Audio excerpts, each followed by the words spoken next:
ಚಿಕ್ಕಬಳ್ಳಾಪುರದಲ್ಲಿ ದಿನೇ ದಿನೇ ಜೋರಾಗುತ್ತಿದೆ ಎಚ್ಎನ್ ವ್ಯಾಲಿ ನೀರಿನ ಸಮರ. ಎಚ್ಎನ್ ವ್ಯಾಲಿ ನೀರು 3ನೇ ಹಂತದ ಶುದ್ಧೀಕರಣಕ್ಕೆ ಆಗ್ರಹಿಸಿ ಚಿಕ್ಕಬಳ್ಳಾಪುರ ಬಂದ್ಗೆ ಕರೆ ನೀಡಲಾಗಿದೆ. ಭಗತ್ ಸಿಂಗ್ ಚಾರಿಟಬಲ್ ಟ್ರಸ್ಟ್ ಸಂಸ್ಥಾಪಕ ಅಧ್ಯಕ್ಷ ಹಾಗೂ ಬಿಜೆಪಿ ಮುಖಂಡ ಸಂದೀಪ್ ರೆಡ್ಡಿ ಬಂದ್ಗೆ ಕರೆ ನೀಡಿದ್ದು, ಎಲ್ಲ ರೈತಪರ ಸಂಘಟನೆಗಳು, ನೀರಾವರಿ ಹೋರಾಟಗಾರರು, ಸಾರ್ವಜನಿಕರು ಸೇರಿದಂತೆ ಪ್ರತಿಯೊಬ್ಬರು ಪಕ್ಷಾತೀತವಾಗಿ ಈ ಬಂದ್ಗೆ ಕೈ ಜೋಡಿಸುತ್ತಿದ್ದಾರೆ ಎಂದು ತಿಳಿಸಿದರು. ಇದೀಗ ಪಿಯುಸಿ ಮಕ್ಕಳಿಗೆ ಪರೀಕ್ಷೆ ನಡೆಯುತ್ತಿದ್ದು, ಪರೀಕ್ಷೆ ಮುಗಿದ ನಂತರ ಚಿಕ್ಕಬಳ್ಳಾಪುರ ಬಂದ್ ಮಾಡಲಾಗುವುದು ಎಂದು ಸುದ್ದಿಗೋಷ್ಠಿ ನಡೆಸಿ ತಿಳಿಸಿದ್ದಾರೆ. ಇವತ್ತು ನಾವು ಒಂದು ಪತ್ರಿಕಾಗೋಷ್ಠಿ ಮಾಡ್ತಿದ್ದೀವಿ. ಇದರ ಉದ್ದೇಶ ಏನು ಅನ್ನೋದು ಭಾಗಶಃ ಎಲ್ಲರಿಗೂ ಗೊತ್ತಿದೆ. ಆದರೂ ಸಹ ಮೊನ್ನೆ ಒಂದು ಪುನರಾವರ್ತನೆ ಮಾಡೋದಕ್ಕೋಸ್ಕರ ಹೇಳ್ತಾ ಇದ್ದೀನಿ. ಮೊನ್ನೆ ಸುಮಾರು ಒಂದು 4-5 ದಿವಸಗಳ ಹಿಂದೆ ನಾವು ಈ ಬಜೆಟ್ನ ಪೂರಕವಾಗಿ ಚಿಕ್ಕಬಳ್ಳಾಪುರಕ್ಕೆ ಅತ್ಯವಶ್ಯಕವಾದಂತಹ 3ನೇ ಹಂತದ ಸಂಸ್ಕರಿತ ನೀರನ್ನು ಬಿಡೋದಕ್ಕೆ ಬಜೆಟ್ನಲ್ಲಿ ಅನುದಾನ ಕೊಡಬೇಕು. ಅದಕ್ಕೋಸ್ಕರ ನಿಮಗೆ ಏನು ಬೇಕಾದರೂ ನಿಮ್ಮ ಜೊತೆ ನಿಂತ್ಕೊಳಕ್ಕೆ ನಾವು ರೆಡಿ ಇದ್ದೀವಿ, ಸಿದ್ಧವಿದ್ದೀವಿ ಅಂತ ಹೇಳ್ಬಿಟ್ಟು ಸರ್ಕಾರವನ್ನು ಪ್ರಾರ್ಥನೆ ಮಾಡಿದ್ವಿ.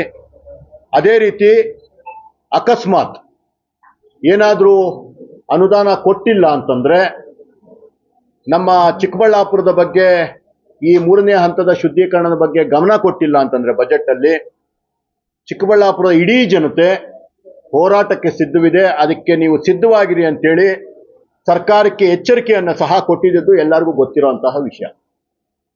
ಈಗ ನಿಮ್ಗೆಲ್ಲರಿಗೂ ಗೊತ್ತಿರೋ ಹಾಗೆ ಮತ್ತೊಮ್ಮೆ ಚಿಕ್ಕಬಳ್ಳಾಪುರಕ್ಕೆ ಅನ್ಯಾಯ ಮಾಡುವಂತಹ ಕೆಲಸವನ್ನ ಈ ಕಾಂಗ್ರೆಸ್ ಸರ್ಕಾರ ಮಾಡಿದೆ.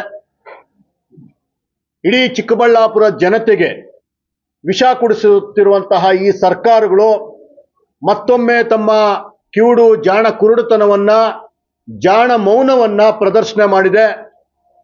ತಮ್ಮದು ಎಮ್ಮೆ ಚರ್ಮದಂತಹ ದಪ್ಪ ಚರ್ಮ ಅನ್ನೋದನ್ನ ಇಡೀ ಕರ್ನಾಟಕಕ್ಕೆ ಚಿಕ್ಕಬಳ್ಳಾಪುರದ ವಿಷಯದಲ್ಲಿ ಕಾಂಗ್ರೆಸ್ ಸರ್ಕಾರ ತೋರಿಸ್ಕೊಟ್ಟಿದೆ.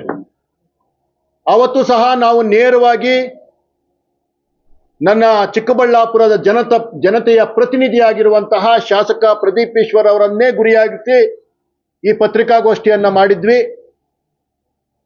ಅವರು ಚಿಕ್ಕಬಳ್ಳಾಪುರದ ಜನತೆಯ ಪರವಾಗಿ ಕೂಗೆತ್ತಬೇಕು, ಸಿದ್ದರಾಮಯ್ಯನವರ ಬಳಿ ಹೋಗಿ ಚಿಕ್ಕಬಳ್ಳಾಪುರಕ್ಕೆ ಬೇಕಾಗಿರುವಂತಹ ಅನುದಾನವನ್ನ ಏನು ಈ ಶುದ್ಧೀಕರಣ ಮಾಡೋದಕ್ಕೆ ತರಬೇಕು ಅಂತ ವಿನಯಪೂರ್ವಕವಾಗಿ ಆಗ್ರಹ ಮಾಡಿದ್ವಿ. ಆದರೆ ಶಾಸಕರ ವೈಫಲ್ಯದಿಂದ ಮತ್ತೆ 1 ವರ್ಷ, 1.5 ವರ್ಷ ಅಂದರೆ ಮುಂದಿನ ಬಜೆಟ್ ಬರೋವರೆಗೂ ನಾವು ಮತ್ತೆ ಇಡೀ ನನ್ನ ಚಿಕ್ಕಬಳ್ಳಾಪುರದ ಜನತೆ, ವಿಶೇಷವಾಗಿ ವೃದ್ಧರು, ಹಿರಿಯ ನಾಗರಿಕರು ಹಾಗೂ ಸಣ್ಣ ಸಣ್ಣ ಮಕ್ಕಳು ಈ ನೀರನ್ನ ಕುಡಿಯುವಂತಹ ವ್ಯವಸ್ಥೆಯನ್ನ ಈ ಸರ್ಕಾರ ಮತ್ತೆ ನಮಗೆ ಕೊಟ್ಟಿದೆ. ಇಷ್ಟೊಂದು ಗೋಗರೆದರೂ ಸಹ ನಮ್ಮ ಏನು ಕೂಗು ಇವತ್ತು ಕೇವಲ ಆರ್ತನಾದವಾಗಿ ನಿಂತೋಗಿದೆ. ಸರ್ಕಾರ ಯಾವುದೇ ಕಾರಣಕ್ಕೂ ನನ್ನ ಚಿಕ್ಕಬಳ್ಳಾಪುರ ಜನತೆಯ ಪರವಾಗಿ ಯಾವುದೇ ಕೆಲಸ ಮಾಡಿಲ್ಲ. ಅದಕ್ಕೋಸ್ಕರ ಇವತ್ತು ಮುಂದಿನ ಹಂತಕ್ಕೆ ನಮ್ಮ ಹೋರಾಟ ವಿಧಿ ಇಲ್ಲ. ಹೋರಾಟ ಒಂದೇ ಈಗ ನಮ್ಮ ಕೈಯಲ್ಲಿ ಉಳಿದಿರುವಂತಹ ದಾರಿ. ಆ ಹೋರಾಟದಿಂದ ಮಾತ್ರ ನಮ್ಮ ಹಕ್ಕನ್ನ, ನೀರು ಒಂದು ನಮ್ಮ ಹಕ್ಕು, ಈ ಪ್ರಕೃತಿ ನಮಗೆ ಕಲ್ಪಿಸಿಕೊಟ್ಟಿರುವಂತಹ ಹಕ್ಕು, ಆ ಹಕ್ಕನ್ನ ನೀವು ಕಿತ್ಕೊಳ್ತಾ ಇದ್ದೀರಾ. ಈಗಾಗಲೇ ನಾನು ಕಂದವಾರ ಕೆರೆ ಬಳಿಗೆ ಸಾಂಕೇತಿಕವಾಗಿ, ಕಂದವಾರ ಕೆರೆ ಮಾತ್ರ ಅಲ್ಲ, ದಯವಿಟ್ಟು ಜನ ಅನ್ಕೊಂಬಾರ್ದು ಕಂದವಾರ ಕೆರೆನಲ್ಲಿಂದ ಮಾತ್ರ ಕುಡಿಯೋ ನೀರು ಬರ್ತಾ ಇದೆ ಅಂತ ಅನ್ಕೊಳೋದು ಬೇಡ. ಇಡೀ ಚಿಕ್ಕಬಳ್ಳಾಪುರ ತಾಲೂಕಿನಲ್ಲಿ ವಿವಿಧ ಕೆರೆಗಳಿಗೆ, ಮುಷ್ಟೂರು ಕೆರೆಗೆ ನೀರು ತುಂಬಿಸಿದ್ದಾರೆ, ಪೆರೇಸಂದ್ರದ ಕೆರೆಗೆ ನೀರು ತುಂಬಿಸಿದ್ದಾರೆ. ಈ ರೀತಿ 10 ಹಲವು ಕೆರೆಗಳಿಗೆ ಈಗಾಗಲೇ ಈ ಕಚಡ ನೀರನ್ನ ತುಂಬಿಸಿದ್ದಾರೆ. ಆ ನೀರಿನಿಂದಲೇ ಬೋರ್ವೆಲ್ಗಳಲ್ಲಿ ನೀರು ಬರ್ತಾ ಇರೋದನ್ನ ನಾನು ಅಲ್ಲಿ ಹೋಗಿ ತೋರಿಸಿದ್ದೀನಿ. ಯಾವುದೇ ನಿಮ್ಮ ಮರಳು ಮಾತುಗಳಿಗೆ ನಾವು ಇನ್ನ ಬಗ್ಗೋ ಪರಿಸ್ಥಿತಿ ಇಲ್ಲ. ನಿಮಗೆ ಸಮಯ ಕೊಟ್ಟಾಗಿದೆ. ಇಷ್ಟು ಸಮಯ ಆದ್ಮೇಲೂ ಸಹ ತಾವು ಈ ರೀತಿಯ ಒಂದು ಏನು ಧೋರಣೆ ತೋರಿಸ್ತಾ ಇದ್ದೀರಾ, ಇದು ನಿಮಗೆ ನಿಜಕ್ಕೂ ಒಳ್ಳೆಯದಲ್ಲ. ನಮ್ಮ ಹೋರಾಟಕ್ಕೆ ಇವತ್ತಿನಿಂದ ನಾವು ನಾಂದಿ ಆಡ್ತಾ ಇದ್ದೀವಿ. ವಿವಿಧ ಹಿರಿಯರ ಜೊತೆ ನಾನು ಈಗಾಗಲೇ ಮಾತುಕತೆ ಮಾಡಿದ್ದೀನಿ. ಎಲ್ಲರೂ ಸಹ ಬೀದಿಗೆ ಇಳಿದು ಹೋರಾಟ ಮಾಡೋದಕ್ಕೆ ನಮ್ಮ ಜೊತೆ ಪಣ ತೊಟ್ಟಿದ್ದಾರೆ.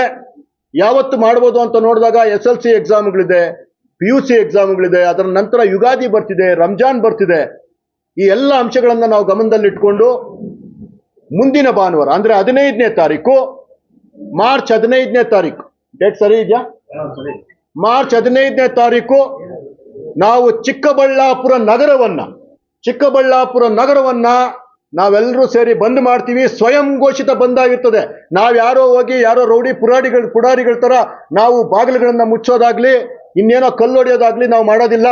ನಾವೇ ಸ್ವಯಂ ಘೋಷಿತವಾಗಿ ಸ್ವಯಂ ಪ್ರೇರಿತರಾಗಿ ಇಡೀ ಚಿಕ್ಕಬಳ್ಳಾಪುರವನ್ನ ಅವತ್ತು ಇಡೀ ನಾಗರಿಕರು, ಎಲ್ಲ ವ್ಯಾಪಾರಿಗಳು, ಎಲ್ಲ ರೈತರು, ಏನು ಇವತ್ತು APMC ಅಲ್ಲಿರುವಂತಹ ವರ್ತಕರಿರ್ಬೋದು, ಅಲ್ಲಿಗೆ ಬರುವಂತಹ ರೈತರು ಇರ್ಬೋದು, ಬೇರೆ ಇಡೀ ಅಂಗಡಿಗಳ ಮಾಲೀಕರಿರ್ಬೋದು, ಬೇರೆ ಬೇರೆ ವರ್ತಕರಿರ್ಬೋದು, ಎಲ್ಲರೂ ಸಹ ಹೋಟೆಲ್ಗಳಿರ್ಬೋದು, ಆಟೋಗಳವರಿರ್ಬೋದು, ಆಟೋ ಚಾಲಕರ ಸಂಘದ ಜೊತೆ ಆಲ್ರೆಡಿ ಮಾತಾಡಿದ್ದೀವಿ.